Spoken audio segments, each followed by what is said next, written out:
ఛీ, ఈ లైఫే వేస్ట్ సార్. ఒక్క రూపాయి కూడా మిగలట్లేదు. సేవింగ్స్ అనేవి ఉండట్లేదు. అసలు ఈ లైఫే వేస్ట్ సార్. పదా. ఇక్కడికి సార్. నమస్కారం సార్. నమస్తే. అంతా మంచేనా? మంచిగానే ఉంది సార్. నిన్న ఎంత వచ్చినాయి? 200 వచ్చినాయి సార్. హ్యాపీనా? హ్యాపీయే సార్.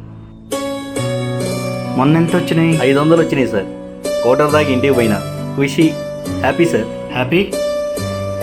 ఈరోజు ఎంత వస్తాయి? ఏమో సార్, వర్షం పడుతుందని చెప్పినారు. ఏమవుతుందో ఏమో. ఏమి రాకపోయినా హ్యాపీనా? Happy sir.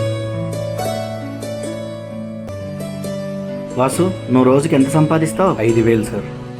అతను చూడు, ఒకరోజు 100 రూపాయలు సంపాదిస్తాడు, ఒకరోజు 200 సంపాదిస్తాడు, ఒక్కో రోజు 500 సంపాదిస్తాడు. అసలు ఏం రాని రోజు కూడా హ్యాపీగా ఉన్నాడు.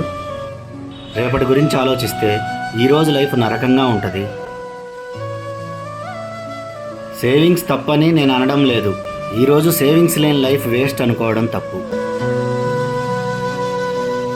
నిన్న అతని దగ్గరికి ఎందుకు తీసుకెళ్లానో తెలుసా? లైఫ్లో మీకన్నా తక్కువ స్థాయిలో ఉన్న వ్యక్తితో ఒక్క 5 నిమిషాలు మాట్లాడండి. అతను చూపిస్తాడు మీకు నిజమైన జీవితాన్ని.